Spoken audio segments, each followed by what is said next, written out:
Urodziła się sławną na Gorodzie podanie, jak szurbonictwo rajona, udwórstwo jest publiki. Молодой, красивый Батырлов Васильевич, перспективный, умный, симпатичный герой, сексуальный немного.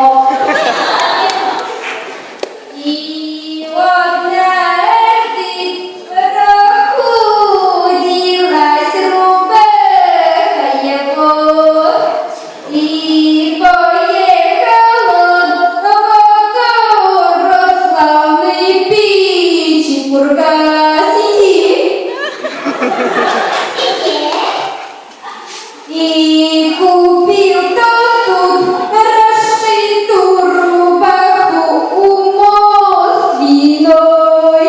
И пришла тут весть недобрая о городе родом. Напал на него злой бусурман Хантыгу.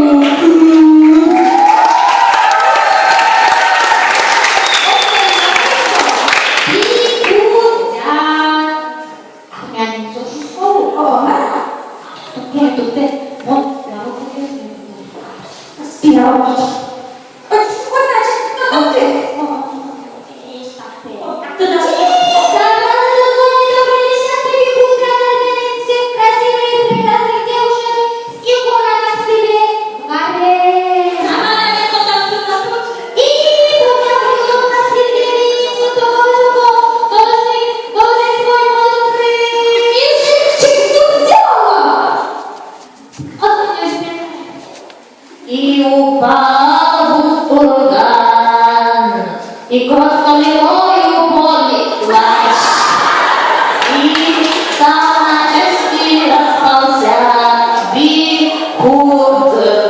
Бигуд, я не шоу. Я тоже пришла на меня не смотри. И стали они жить, поживать, заставать, славную жизнь проживать.